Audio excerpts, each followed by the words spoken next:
आप सबको जय मसीह की। मेरे भाई मेरी बहन, आप हमारे वीडियो को पूरा देखें और आप जो सीखते हैं हमें कमेंट्स करें।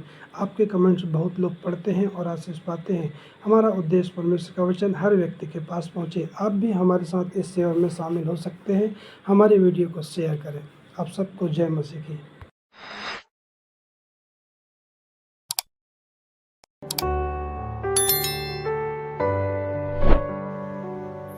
आप सबको जय मसीह की। मैं आशा करता हूं आप सब आनंदित होंगे। जब दानियल को मालूम हुआ कि उस पत्र पर हस्ताक्षर किया गया है, तब वह अपने घर में गया, जिसकी उपरोटी कोठरी की खिड़कियां यरूशलेम की ओर खुली रहती थी, और अपनी रीति के अनुसार जैसा वह दिन में 3 बार अपने परमेश्वर के सामने घुटने टेक कर प्रार्थना और धन्यवाद करता था, वैसा ही तब भी करता रहा। बहुत ही सुंदर वचन है। बाइबल हमें बताती है आज के बहुत साल पहले उस समय दानियल नाम का एक व्यक्ति था, और वो दानियल परमेश्वर के डर और भय में चलता था। दानियल की जो रीति थी, दानियल बाइबल बताती है एक दिन में दानियल 3 बार प्रार्थना किया करता था, सुबह, दोपहर और शाम को। और दानियल की प्रार्थना जो होती थी, दानियल अपने यरूशलेम शहर के लिए भी प्रार्थना करता था। यरूशलेम शहर की ओर अपना मुंह को करके, अपने हाथों को उठाकर परमेश्वर से प्रार्थना करता था, प्रभु हमारे देश को, हमारे नगर को तू आजाद कर।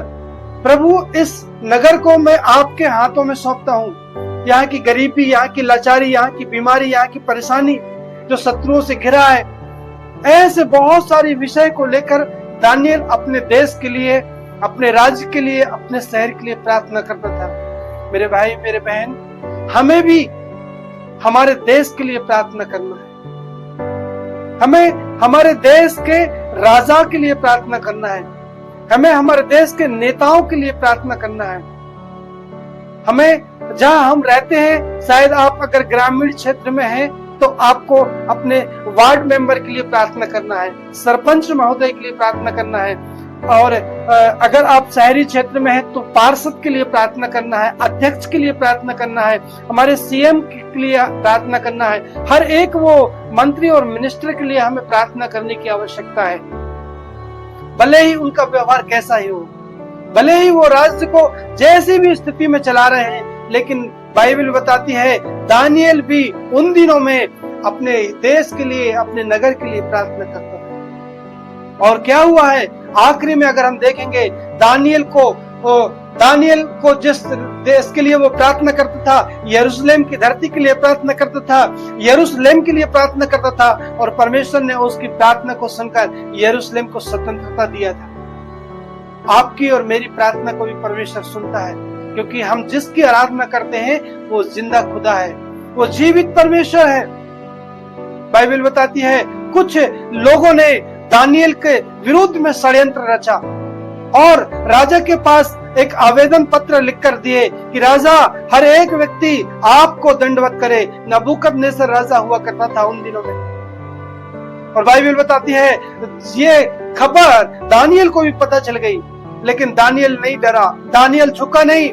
वो कहा मेरा जिंदा खुदा यहोवा परमेश्वर है, मैं केवल उसकी उपासना करता हूँ और उसकी आराधना करता हूँ और उसकी आराधना करूंगा। और क्या हुआ है, उन्होंने अब उस खबर को सुनने के बाद भी दानियल अपने परमेश्वर यहोवा से प्रार्थना करता है, और वहां के कुछ सिपाही आकर देखते हैं और दानियल को पकड़ कर लेकर जाते हैं और राजा के सामने पेश किया जाता है। राजा ये अपनी रीति के अनुसार दिन में 3 बार अपने परमेश्वर से प्रार्थना करता है और अपने शहर के लिए, अपने देश के लिए प्रार्थना करता है। क्या हुआ आप सब जानते हैं। इस कहानी को मैं छोटा करके बता रहा हूँ। दानियल को फाइनली सिंहों की मांद में डाल दिया गया, भूखे शेरों की मांद में डाल दिया गया, लेकिन बाइबल बताती है दानियल राजा को कुछ भी नहीं हुआ, कुछ भी नुकसान नहीं हुआ, कोई हानि नहीं हुई। और एक समय राजा व्याकुल होकर जब आता है और देखता है और पूछता है दानियल, दानियल तू कैसा है। दानियल राजा को कहता है राजा मैं ठीक हूँ, तू चिरंजीवी रहे राजा, मैं ठीक हूँ। और एक समय ऐसा आता है, बाइबल ऐसी बताती है, उस राजा ने सारे देश में, बाइबल बताती है पूरी पृथ्वी पर उन्होंने आदेश जारी कर दिया। राजा ने एक आदेश जारी कर दिया, वो मैं आपके लिए पढ़ रहा हूं, 6 अध्याय दानिएल और उसकी 26वीं आयत में लिखा है, मैं यह आज्ञा देता हूं कि जहां जहां मेरे राज्य का अधिकार है वहां के लोग दानिएल के परमेश्वर के सम्मुख कांपते और थरथराते रहें, क्योंकि जीवता और युगान युग तक रहने वाला परमेश्वर वही है। उसका राज अविनाशी और उसकी प्रभुता सदा स्थिर रहेगी। राजा कहता है दानिएल का परमेश्वर की उपासना की जाए। सारे राज्य में ढिंडोरा पिटवा दिया गया, आज्ञा लगा दिया, पत्र लिख दिया, सबको आज्ञा मानना पड़ेगा। दानिएल का परमेश्वर जीवता परमेश्वर है। वो आकाश और पृथ्वी का 27 पद में लिखा, जिसने दानिएल को सिंहों से बचाया है वही बचाने और छुड़ाने वाला है, और स्वर्ग में और पृथ्वी पर चिन्हों और चमत्कारों का प्रकट करने वाला है। इस प्रकार दानिएल द्वारा क्रूस और फारसी और दोनों के राज्य के दिनों में सुख चैन से रहा। दानिएल की प्रार्थना के द्वारा सारा देश सुख और चैन से रहा। मेरे भाई मेरे बहन, हमें भी हमारे देशवासियों के लिए प्रार्थना करना है। हमें भी हमारे देश के मंत्री और मिनिस्टरों के लिए प्रार्थना करना है। हमें इसको इग्नोर नहीं करना है, हमें इसको देखा अनदेखा नहीं करना है। हर एक परिवार में समस्याएं होती हैं, हर एक परिवार में दुख और तकलीफें होती हैं, लेकिन हमें अपने देश के लिए प्रार्थना करना है। हमें विशेषकर भारत देश के लिए प्रार्थना करना है। जिस देश में आप रहते हैं उस देश के लिए करना है, उस राज्य के लिए करना है, एक एक मंत्री और मिनिस्टर के लिए करना है। अगर आप नाम जानते हैं उनका नाम ले लेकर करना है। परमेश्वर क्या करेगा? उनके जीवन को बदलेगा, उनके मनों को बदलेगा और हमारा देश एक अच्छी उन्नति करने वाला देश बनेगा, एक अच्छी उन्नति करने वाला देश बनेगा। इसलिए बाइबल बताती है नए नियम की किताब में, पतरस भी अपने सेवकों को कहता है, पतरस भी कहता है 2 अध्याय में, पहला पतरस की किताब में अपने लोगों को कहता है, सबका आदर करो, भाइयों से प्रेम रखो, परमेश्वर से डरो और राजा का सम्मान करो। अपने राजा का हमें सम्मान करना है, ना कि हे सेवकों हर प्रकार के भय के साथ अपने स्वामियों के अधीन रहो। हर प्रकार के डर और भय के साथ हमें अपने अपने स्वामियों के अधीन रहना है, न केवल उनके जो भले और नम्र हैं, पर उनके भी जो कुटिल हैं। कई बार कहते हैं ना, हम कई बार सोच लेते हैं, अरे ये राजा ठीक नहीं है, ये सरपंच ठीक नहीं है, ये अधिकारी, ये मंत्री ठीक नहीं है। कोई बात नहीं, परमेश्वर का वचन कहता है जो कुटिल भी हो, जो ठीक नहीं हो, फिर भी हमें उनके अधीन रहना है और उनके लिए प्रार्थना करना है। परमेश्वर उनको जरूर बदलेगा, उनके कामों को आशीष देगा, उनको आशीष देगा। हमारा देश आशीषित होगा, हमारा राज्य आशीषित होगा। हमारे हर एक मंत्री मिनिस्टर्स, हर एक ऊंचे पद वालों के लिए, पुलिस स्टेशन, गवर्नमेंट, नगर पालिका, नगर निगम, हर एक अधिकारियों के लिए हमें प्रार्थना करने की आवश्यकता है। इस समय देखिए हम किस तरह से 15 अगस्त को स्मरण करते हैं, याद करते हैं। ये 15 अगस्त की कहानी छोटी नहीं है। 15 अगस्त की कहानी में कई माँ अपने बेटों को खोया है, कई पिता अपने बेटों को खोया है। कितने बलिदान हुए हैं उस लड़ाई में।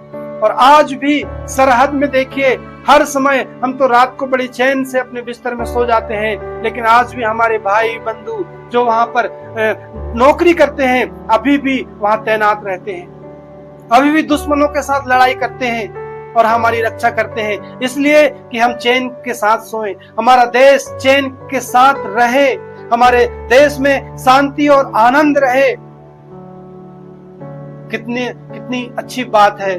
ऐसे हम देशवासियों को नमन करते हैं, ऐसे देशवासियों को हम याद करते हैं और हमें उन हर एक भाइयों के लिए, हर एक आर्मी के लिए, हर एक पुलिस अधिकारियों के लिए हमें प्रार्थना करने की आवश्यकता है, जो हमारी सुरक्षा के लिए उस बॉर्डर पे खड़े हुए हैं, जो हमारी आपकी और मेरी सुरक्षा के लिए उन्होंने अपनी पत्नी को छोड़ दिए हैं, अपने बच्चों से दूर हैं, अपने माता पिता से दूर हैं, अपने परिवार और रिश्तेदारों से दूर हैं, अपने देश से दूर है वो, और बॉर्डर पर वो खड़े होकर तैनात ड्यूटी कर रहे हैं। हमें, मेरे भाई मेरे बहन, हमें हर एक उन सैनिकों के लिए प्रार्थना करने की आवश्यकता है। भले ही वो कोई जाति के हो, कोई धर्म के हो, कोई उससे फर्क नहीं पड़ता। कई लोग हमें बोल सकते हैं, अरे ये ईसाइयों का परमेश्वर नहीं, बाइबल कहीं नहीं बताती। बाइबल कहती है ना वो ईसाइयों का परमेश्वर है, ना वो हिंदुओं का परमेश्वर है, ना वो मुस्लिम का परमेश्वर है, और ना सिख का परमेश्वर है। यीशु मसीह उनका परमेश्वर है जो अपने आप को पापी मानकर उसको प्रभु करके ग्रहण करते हैं। वो पापियों का परमेश्वर है, वो सारी मनुष्य जाति का परमेश्वर है। हर एक मनुष्य जाति प्रभु यीशु मसीह को अपना उद्धारकर्ता स्वीकार कर सकती है, और वो उस योग्य है परमेश्वर। परमेश्वर कहता है, मेरे पास आओ हे बोझ से दबे हुए लोगों, मैं तुम्हें विश्राम दूंगा, मैं तुम्हें शांति और आनंद दूंगा, मैं तुम्हारे पापों को माफ करूंगा। और वो करता भी है ना। तो प्रभु यीशु मसीह अंग्रेजों का परमेश्वर नहीं है। प्रभु यीशु मसीह उन हर एक भाई और बहन का परमेश्वर है। वो हर एक मनुष्य का परमेश्वर है जो अपने आप को गुनाह और पापी मानता है और अपने पापों की माफी मांगता है। और प्रभु हमारा बड़ा दयालु है, सारे पापों को वो माफ कर देता है और हमें नया जीवन जीने के लिए हमें अपनी पवित्र आत्मा से अभिषेक करता है, और इस तरह से हम नए जीवन को जीते हैं। आइए हम सब, मेरे भाई मेरे बहन, उन हर देशवासियों को जो हमें स्वतंत्रता दिलाने के लिए आजादी की लड़ाई में शहीद हो गए हैं, और आज भी जो भाई बहन जो ऐसी नौकरी कर रहे हैं उस बॉर्डर पे, उनको हम सहृदय से उनको हम सैल्यूट करते हैं, उनको हम सैल्यूट करते हैं, क्योंकि वो इसके योग्य हैं। वो हम सुरक्षित रहें, इसलिए वो इतनी धूप में, इतनी बरसात में, इतनी गर्मी में, इतनी ठंडी में, इतने जाड़े में, इतने जंगलों के बीच, पानियों के बीच, कहां नहीं वो हमारी सुरक्षा कर रहे हैं। न कि केवल धरती बल्कि पानी में भी, समुद्र में भी सारी सेना हमारी किस तरह से रक्षा कर रही है। हमें प्रार्थना करने की आवश्यकता है। हम रोज प्रतिदिन अपने अपने लिए प्रार्थना करते हैं, अपने परिवार के लिए प्रार्थना करते हैं, अपने भाई बहन के लिए प्रार्थना करते हैं, लेकिन आज हम हमारे देशवासियों के लिए हम प्रार्थना करेंगे। आइए हम सब मिलकर प्रार्थना करेंगे। मैं विश्वास करता हूँ आज का वचन में आपने परमेश्वर से आपको आशीष दिया होगा, और मैं विश्वास करता हूँ कि आप सब अपने अपने घर में भी हमारे हर एक देश के मंत्री, मिनिस्टर और अधिकारीगण और हर एक वो पुलिस कर्मी, आर्मी, मिलिट्री, हर एक लोगों के लिए आप प्रार्थना करेंगे। आप सबको जय मसीह की।